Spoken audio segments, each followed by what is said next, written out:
Hi hello అందరికీ నమస్కారం. Welcome back to Madhurimalu. ఇంకా ఎవరైనా మన ఛానల్ని సబ్స్క్రైబ్ చేసుకుని ఉండకపోతే ప్లీజ్ ఇప్పుడే సబ్స్క్రైబ్ చేసుకోండి. ఇక లేట్ చేయకుండా మన స్టోరీలోకి వెళ్ళిపోదామా. రావణ్ ఎపిసోడ్ 13. అయిపోయాయా నానమ్మ నీ శాపనార్థాలు? వినిపించింది రావణ్ వాయిస్ అటు నుంచి. రావణ్ వాయిస్ విన్న బామ్మగారు దెబ్బకి ఫోన్ కిందకి వదిలేసి ఉన్న పలంగా కుప్పకూలారు. బామ్మగారు ఒక్కసారిగా కుప్పకూలేసరికి తన ఆలోచనల నుంచి బయటికి వచ్చిన శ్రీజ, అమ్మమ్మ అమ్మమ్మ నువ్వు బానే ఉన్నావా? తన దగ్గరికి వచ్చి ఆవిడని కదుపుతూ ప్రశ్నించింది. ఆ నవ్యకి ఫోన్ చేస్తే అది తెలివిగా ఫోన్ కాల్ని నీ బావకిచ్చింది. నేను చూసుకోకుండా దాన్ని నోటికొచ్చిన తిట్లు తిట్టేశాను. తన మొహానికి పట్టిన చెమటలు చీర కొంగుతో తుడుచుకుంటూ భయంగా మనవరాలి వైపు చూస్తూ చెప్పారు బామ్మగారు. నువ్వు కంగారు పడుకు. ఒకవేళ బావ ఏమైనా చెయ్యాలి అన్నా ఇంటికి రావాలి. ఇంట్లో డాడీ ఉన్నారు కాబట్టి ప్రాబ్లం లేదమ్మమ్మా. ఆవిడికి ధైర్యం చెప్తుంది శ్రీజ. కింద పడ్డ బామ్మగారి మొబైల్ రింగ్ అయింది.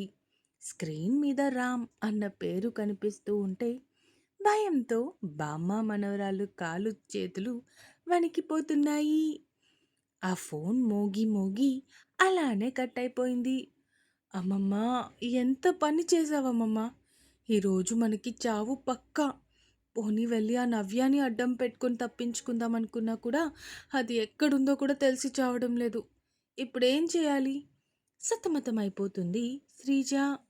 ఇక్కడ ఫోన్ లిఫ్ట్ చేయకపోయేసరికి రావణ్ పెదాలు క్రూరంగా విచ్చుకున్నాయి. రేపు పెళ్ళిని ఎలా ఆపుతారో నేను కూడా చూస్తాను అనుకుంటూ నవ్య దగ్గరికి వెళ్ళాడు. మంచం మీద కాళ్ళు రెండూ దగ్గరికి ముడుచుకొని కాళ్ళ మీదే తలవాల్చి ఏదో ఆలోచిస్తూ ఉన్న నవ్య అతని కంటపడింది. చనువుగా డోర్ ఓపెన్ చేసుకుని లోపలికి వెళ్ళాడు రావణ్. డోర్ చప్పుడు అయ్యేసరికి తల తిప్పి డోర్ వైపు చూసింది. రావణ్ వస్తూ కనిపించడంతో అతని వైపు చూస్తూ ఉంది ఎలాంటి భావం లేకుండా. పద కిందకి అన్నాడు రావణ్. అయినా ఇప్పుడెక్కడికి తీసుకుని వెళ్తున్నాడు బావా అనుకుంటూ తనకి ఏమీ తట్టక ఎక్కడికి అన్నట్టు చూసింది రావణ్ వైపు. ఎక్కడికో చెప్తే కాని రావా? నవ్య వైపు కాకుండా ఏటో చూస్తూ చెప్పాడు. లేచి నిలబడింది నవ్య. తన చేతిని పట్టుకుని ముందుకి కదిలాడు రావణ్. అతని వెనకే పరుగులాంటి నడకతో అతన్ని అనుసరిస్తూ ఉంది నవ్య. కింద హాల్లోకి వెళ్ళేసరికి ఒక సైడ్ మొత్తం బోలెడు పట్టు చీరలతో, ఇంకొక సైడ్ నగలతో నిండిపోయి ఉంది ఆ హాల్. ముందుగా శారీస్ వైపు చూపిస్తూ, రేపు పెళ్ళికి నీకు నచ్చిన చీర సెలెక్ట్ చేసుకో. నీకు అరగంట మాత్రమే టైం ఇస్తున్నాను అన్నాడు అక్కడే ఉన్న సోఫాలో కూర్చొని. నాకు ఏ చీర వద్దు, నేనేమి కొనుక్కోను మొండిగా చెప్పింది నవ్య. నవ్య, నా కోపం తెప్పించుకో. మర్యాదగా చెప్పిన పని చేయి. ఏదో ఒక చీర సెలెక్ట్ చేసుకో. నువ్విలా మొండిగా ఉంటే పెళ్ళి ఆపేస్తాను అని మాత్రం అనుకోకు.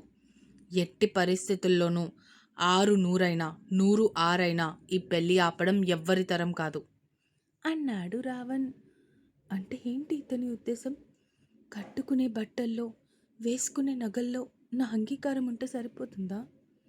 జీవితాంతం అడుగులు వేయాల్సిన ఆ మనిషి సమ్మతంతో పని లేదా? ఈ పెళ్ళి జరిగితే శ్రీజ దృష్టిలో, అమ్మమ్మ దృష్టిలో నేనొక విలన్ని అవుతాను. బావ శ్రీజాని పెళ్లి చేసుకోవచ్చు కదా, ఎందుకు చేసుకోవడం లేదు? తను తన సొంత మరదలు శ్రీజానే కదా. కాదు అని నన్నెందుకు చేసుకోవాలి అని పట్టుబడుతున్నాడు అనుకుంటూ ఉంది నవ్య. ఇంతలో రావణ్ కదిపేసరికి చేసుకోబోయే వ్యక్తి అంగీకారంతో పనిలేదు అన్నప్పుడు మరిక్కడ బట్టల్లో, నగల్లో నా అంగీకారం ఎందుకు? సూటిగా అడిగింది నవ్య.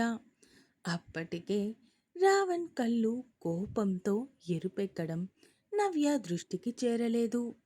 అక్కడున్న చీరల దగ్గరికి వెళ్ళి ఒక చీర తీసి నవ్య మొహం మీదకి విసిరాడు.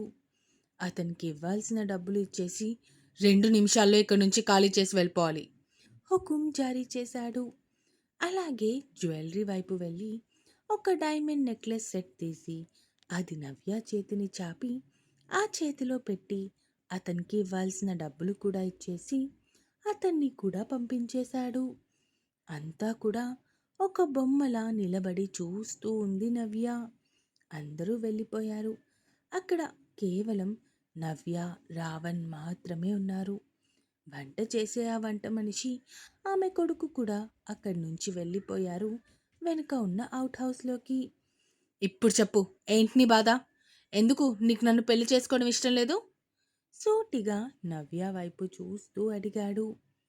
నా కారణమేంటో నీకు ముందే చెప్పాను. అయినా కాదు కూడదు అంటున్నావు కదా. తల వంచుకొని తాళి కట్టించుకోవడానికి కూడా నేను ఓకే చెప్పాను. కానీ ఇష్టం లేకుండా ఇలాంటి షాపింగ్లు అవి ఇవి చేయమంటే మాత్రం అది నా వల్ల కాదు అంటూ ఆ చీర నెక్లెస్ సెట్ మళ్ళీ రావణ్ చేతిలోనే పెట్టేస్తూ అక్కడి నుంచి తన గదిలోకి వెళ్ళిపోయింది నవ్య. వెళ్తున్న నవ్య వైపే చూస్తూ ఉన్నాడు రావణ్. వెళ్ళు వెళ్ళు, ఈ ఒక్కరోజు నువ్వు ఇలా బాధపడినంత మాత్రాన ఏం కాదు. రేపు ఈ టైంకి నువ్వే సర్దుకుంటావు. ఆ నమ్మకం నాకుంది. ఇక చూడాల్సిందల్లా ఒకటే, ఈ బామ్మ మనవరాళ్ళు పెళ్ళి ఎలా ఆపుతారా అని అనుకుంటూ అవి రెండూ తీసుకొని అక్కడి నుంచి వెళ్ళిపోయాడు రావణ్ కూడా.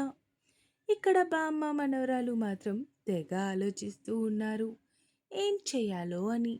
ఆ రోజు రాత్రి నిద్ర లేకుండానే గడిపింది నవ్య. బావ ఎందుకు అర్థం చేసుకోవట్లేదు? ఎందుకు ఇలా మొండి పట్టుపట్టాడు? ఇప్పుడు ఏం చేయాలో ఏంటో. లేదు, ముందు నుంచి నేను అనుకున్న విధంగా చేయడమే కరెక్ట్. ఇప్పుడు సైలెంట్గా ఉండి రేపు ఉదయం బావకి డౌట్ రాకుండా మేనేజ్ చేయాలి అనుకుంటూ అదే విషయం ఆలోచిస్తూ ఎప్పటికో నిద్రలోకి జారుకుంది. ఇక్కడ బామ్మ మనవరాలు కూడా తెగ ఆలోచిస్తూ ఏదో ప్లాన్ తట్టినట్టు బామ్మ మనవరాలికి ఏదో చెప్పింది. అమ్మమ్మ, దొరికితే చచ్చిపోతామే భయపడుతూ బామ్మగారి వైపు చూస్తూ చెప్పింది శ్రీజ. మెడలో పడాల్సిన 3 ముడ్లు పడిపోతే ఆ తర్వాత నీ బావకి నిజం తెలిసినా కూడా పర్వాలేదే, ఏం కాదు, అప్పుడు చచ్చినట్టు నిన్నే ఏలుకుంటాడు అన్నారు బామ్మగారు. అంతే అంటావా అయితే? అడిగింది శ్రీజ. అంతేనే అన్నారు బామ్మగారు. నెక్స్ట్ డే మార్నింగ్ ఆ చీర నగలు తీసుకొని నవ్య రూమ్ దగ్గరికి వెళ్ళాడు రావణ్. డోర్ కొట్టేసరికి డోర్ ఓపెన్ చేసింది నవ్య. అస్సలు నవ్యాని పట్టించుకోకుండా లోపలికి వచ్చాడు. స్నానం చేశావా? ప్రశ్నించాడు రావణ్ తను తెచ్చిన వాటిని డ్రెస్సింగ్ టేబుల్ మీద పెడుతూ. లేదు, రావణ్ వైపు కాకుండా ఎటో చూస్తూ బదులిచ్చింది నవ్య. అవునా, సరే రా. నీకు అంత ఆశగా ఉంటే నేను మాత్రం కాదనగలనా? ముందు నీకు నేనే స్నానం చేయించి రెడీ చేస్తా అంటూ ముందుకి అడుగులు వేశాడు రావణ్. అమ్మో, బావ చెప్పినట్టు చేస్తాడు అనుకుంటూ మళ్ళీ ఏదో మాట్లాడే లోపే 2 చేతులతో తనని ఎత్తుకొని వాష్రూమ్ వైపు నడిచాడు. బావా అంటూ ఏదో మాట్లాడబోయింది. ఇంతలో తనని నిలబెట్టి అస్సలు తనతో మాట్లాడకుండా తన షర్ట్ బటన్స్ మీద చెయ్యి వేశాడు. అలా వేయగానే శుతిమెత్తని ఆమె అందాలు అతనికి తాకాయి. ఒక్కసారిగా నవ్యాలో ఏదో తెలియని ఒక రకమైన అలజడి. రావణ్ తన చేతిని కొంచెం కొంచెంగా కిందకి తీసుకుని వెళ్తూ అందంగా ఊరిస్తూ ఉన్న నడుము మడతపై వెళ్ళాయి అతని చేతులు. రావణ్ అలా చేసేసరికి ఒక్కసారిగా కళ్ళు పెద్దవి చేసి రావణ్ వైపు చూసింది. అతని కళ్ళల్లో ఏదో రకమైన భావం. అది ఇంతకు ముందు ఎప్పుడూ తను చూడలేదు. అది కోపం మాత్రం కాదు, ప్రేమతో కూడిన ఇంకేదో భావన ఉంది ఆ కళ్ళల్లో. ఇప్పుడు బావ ఏం చేయబోతున్నాడు? కొంపతీసి నన్నేం చేయడు కదా అనుకుంటూ ఉంది భయంగా. షవర్ ఆన్ చేశాడు రావణ్. మొత్తంగా తడిచిపోయింది నవ్య. మొత్తంగా తనని తడిపేశాడు. పూర్తిగా తడిచిపోయి తన ఒంటికి అతుక్కుపోయి ఉన్నాయి ఆమె బట్టలు. నవ్య వైపు నుంచి చూపు తిప్పుకుంటూ, మర్యాదగా స్నానం చేసిరా. లేదు అంటే నేనే దగ్గరుండి పసి పాపకి చేయించినట్టు చేయించాల్సొస్తుంది. వార్నింగ్ టోన్‌లో చెప్పాడు. దెబ్బకి భయపడి రావణ్ వెళ్ళిన వెంటనే నీట్‌గా తల స్నానం చేసేసి బయటికి వచ్చింది నవ్య. స్నానం చేసి బయటికి రాగానే అక్కడ ఇద్దరమ్మాయిలు కనిపించారు.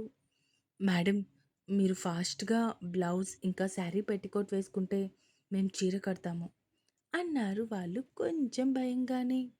ఎలాంటి భావం లేకుండా వాళ్ళు ఇచ్చిన బ్లౌజ్, ఆ శారీ పెట్టికోట్ రెండూ వేసుకుంది నవ్య. తను రాగానే అందంగా తనకి చీర కట్టి అద్దం ముందు కూర్చోబెట్టారు. నవ్య కళ్ళు వర్షిస్తున్నాయి. శ్రీజకిచ్చిన మాట నిలబెట్టుకోలేకపోతున్నాను. ఆ ఇంట్లో అందరి దృష్టిలో ఒక మోసగత్తెలా మిగిలిపోతున్నాను. ఇక నుంచి ఆ ఇంట్లో ఎవ్వరి ఆదరణ నాకుండదు అనుకోగానే, ఇప్పుడు మాత్రం ఉంది అని అనుకుంటున్నావా అంటూ ప్రశ్నించింది ఆమె మనస్సాక్షి. చెప్పు, ఇప్పుడు ఆ ఇంట్లో నిన్ను తమ అవసరాలకి వాడుకున్న వాళ్ళే తప్ప నీతో ప్రేమగా ఒక్కరైనా మాట్లాడారా? ఒక్క నీ బావ, నీ తండ్రి తప్ప. మరి అలాంటిది నువ్వు ఎవరి కోసం ఈ పెళ్లిని మీ బావతో ముడిపడబోతున్న అందమైన నీ జీవితాన్ని త్యాగం చేసుకోవాలి అనుకుంటున్నావు? ఆలోచించు నవ్య. ఇప్పుడు నువ్వు మీ బావకి వ్యతిరేకంగా ఏమైనా చేస్తే అటు ఆ ఇంట్లో వాళ్ళ ప్రేమ అభిమానాలతో పాటు నీ బావ ప్రేమని కూడా నోచుకోలేవు. కనీసం ఒక్కరి ప్రేమనైనా పొందు అంటూ మనస్సాక్షి పోరు పెడుతుంటే అదెలా కుదురుతుంది? బావ శ్రీజని పెళ్లి చేసుకుంటే ఆ ఇంట్లో అందరూ బావని బాగా చూసుకుంటారు కదా. నన్ను పెళ్లి చేసుకుంటే నాతో పాటే బావ కూడా ఆ ఇంట్లో ఎవ్వరి ప్రేమకి నోచుకోడు ఆలోచిస్తూ ఉంది నవ్య. తన ఆలోచనలు ఇలా ఉండగానే తనని అందంగా పెళ్లి కూతుర్లా ముస్తాబు చేసి అక్కడి నుంచి వెళ్ళిపోయారు. వాళ్ళు వెళ్ళిపోగానే ఆ రూంలోకి ఎంటర్ అయ్యాడు రావణ్. నవ్యాని అలా చూడగానే రెండేళ్ల క్రితం పెళ్లి కూతురుగా తనని చూసిన క్షణం గుర్తుకొచ్చింది. అది గుర్తుకు రాగానే అంత పాషాణ హృదయం కూడా ఒక్కసారిగా కరిగిపోయింది. 2 సంవత్సరాల ముందు జరిగిన సంఘటనలు అన్నీ కళ్ళ ముందు మెదులుతూ ఉన్నాయి. అప్రయత్నంగా అతని కళ్ళు చెమ్మగిల్లడంతో పాటు ఎరుపెక్కాయి. ఏవో ఆలోచనలు వస్తూ ఉంటే బలంగా కళ్ళు మూసి తెరిచాడు. రావణ్ రావడం అద్దంలో నుంచి చూసి లేచి నిలబడింది నవ్య. పద, టైం అవుతుంది అంటూ తన చేతిని పట్టుకుని ముందుకి అడుగులు వేశాడు. బావా, నా మాట అంటూ మాట్లాడుతున్నదల్లా రావణ్ చూపులలో ఉద్రిక్తతకు భయపడి వెనక్కి తగ్గింది. ఈరోజు ఎట్టి పరిస్థితుల్లోనూ మన పెళ్లి జరుగుతుంది, జరిగి తీరుతుంది అన్నాడు రావణ్. ఇంకా ఉంది. ఈ ఎపిసోడ్ ఎలా అనిపించిందో కామెంట్స్ రూపంలో తెలియజేస్తారు అని కోరుకుంటున్నాను. మరి రావణ్ చెప్పినట్టు ఇంతకీ ఈరోజు వాళ్ళ పెళ్లి జరుగుతుందా? లేదంటే నవ్య, శ్రీజ, బామ్మ కలిపి ఏదైనా ప్లాన్ చేసి ఆపేస్తారా? చూద్దాం ఏం జరుగుతుందో. మీరు మాత్రం సబ్స్క్రైబ్ చేసుకోవడం మర్చిపోకండి. వీడియో నచ్చితే వీడియోకి హైప్ పాయింట్స్ ఇచ్చి వీడియోని హైప్ చేయండి. Please please please. ఇక ఉంటాను. Bye bye.